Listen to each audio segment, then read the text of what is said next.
السلام علیکم دوستو، ایک امپورٹنٹ ٹاپک کے ساتھ آپ کی خدمت میں حاضر ہوں۔ آج کا جو آپ بریکنگ نیوز جسے کہہ سکتے ہیں وہ یہ ہے کہ ایران کا ایک جیسے اردو میں کہا جاتا ہے کہ چوٹی کا سائنسدان جو کہ ایٹمی سائنسدان بھی تھا اور میزائل ٹیکنالوجی میں بھی اس کا ہاتھ تھا، وہ اور سینئر ترین سائنسدانوں میں سے تھا ایران کے فاخر زادہ۔ پہلے تو کچھ افواہیں تھی اس کے بارے میں چل رہی تھیں کہ زخمی ہو گیا ہے، پھر آفیشلی تہران جو دارالحکومت ہے ایران کا اس کے قریب یہ واقعہ پیش آیا۔ پھر آفیشلی ایران کا جو پریس ٹی وی ہے اور جو ڈیفنس منسٹر ہے اس نے آفیشلی کنفرم کیا کہ ان کی وفات یا شہادت ہو گئی ہے۔ تو اب ظاہر ہے کہ پہلا شک ایران کا جو ہے وہ اسرائیل کی طرف ہی تھا اور اسرائیل کا ہی نام لیا ہے ایرانین لیڈرشپ نے۔ واقعے کی تفصیلات جو پہلے رومرز تھے ان کے مطابق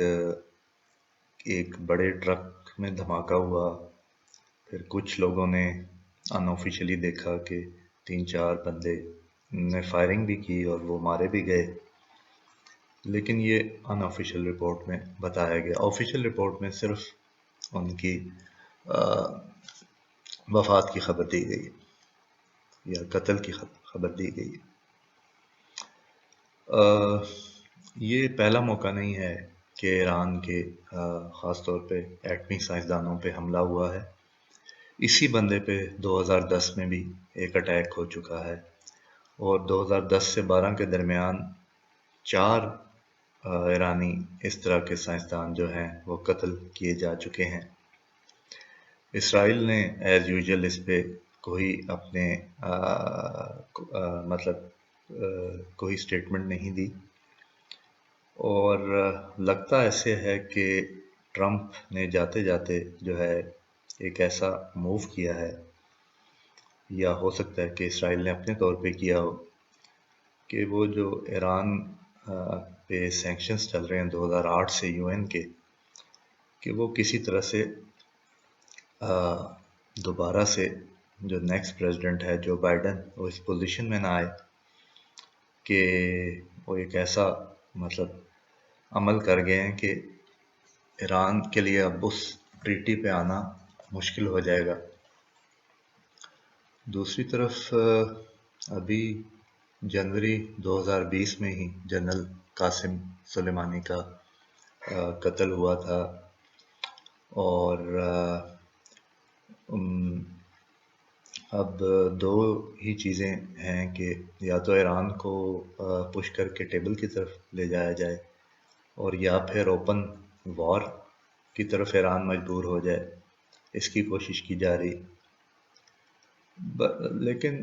ایران کی لیڈرشپ کا کہنا یہی ہے کہ ان کا سٹینس یہی ہے کہ ہماری سب سے بڑی کامیابی یہی ہوگی کہ امریکہ کو اس علاقے سے نکالا جائے، اور جنرل قاسم سلیمانی کے قتل پہ بھی یہی بیان دیا گیا تھا۔ اگر پریکٹیکلی دیکھا جائے تو ایران کے پاس دو رستے ہیں جس کے ذریعے وہ انٹرنیشنلی کچھ کر سکتا ہے۔ ایک تو لبنان کا رستہ ہے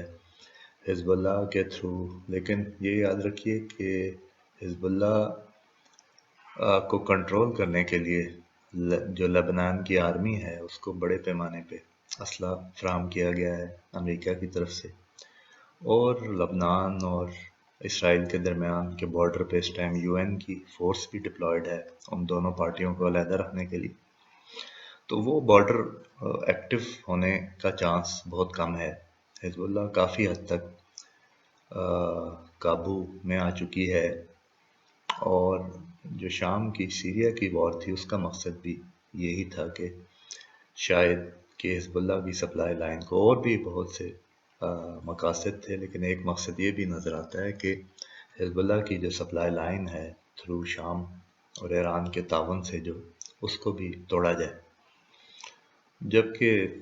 آپ کہہ سکتے ہیں کہ سادہ لوگ مسلمان جو ہیں وہ اس کو شیعہ سنی کی لڑائی سمجھ بیٹھے، حالانکہ ملکوں کے جو مفادات ہیں وہ اس طرح کے ایشوز سے بالاتر ہوتے ہیں۔ اور دوسرا جو آپشنز ہے وہ یمن کے تھرو ہے، جہاں یو اے ای، متحدہ عرب امارات اور سعودیہ کی فوجیں جو ہیں وہ ایکچول ایکشن میں انوالو ہیں۔ وہاں کوئی بڑا اقدام کر کے ایران بدلہ لے سکتا ہے انڈائریکٹلی۔ اس کے علاوہ ڈائریکٹ وار میں کیونکہ سب پارٹیز کو پتہ ہے کہ نقصان ہو سکتا ہے، تو بہت کم چانس ہے کہ کوئی ڈائریکٹ وار جو ہے وہ ہو۔ اصل میں مڈل ایسٹ میں سمجھنے کی ضرورت ہے، اس سے جو سبق دوسرے ملک لے سکتے ہیں وہ یہ ہے کہ جو الائنسز کی ویلیو ہے، الائنسز ملکوں کی اگر صرف آپ سیکٹ کی بنیاد پہ کریں گے تو کوئی بہت بڑی الائنس نہیں بن سکے گی۔ مثال سب سے بڑی خود امریکہ کی ہے۔ 1991 کی گلف وار میں 50 سے زیادہ ملک تھے جنہوں نے مختلف طریقے سے پارٹیسپیٹ کیا، کچھ نے فوجیں بھیجی۔ جہاں سفارتی سپورٹ چاہیے تھی وہاں امریکہ نے سفارتی سپورٹ لی۔ معاشی طور پہ اس جنگ میں جرمنی اور جاپان نے بھی کئی اربوں ڈالر دیے، خود اربوں سے کئی ارب ڈالر امریکہ نے اس جنگ کے لیے۔ تو دنیا کے لیول کی پالیٹکس کے لیے آپ کی سوچ جو ہے وہ تھوڑی سی بالاتر ہونی چاہیے چھوٹی قسم کی گروہ بندیوں سے۔ یہی سبق مل سکتا ہے باقی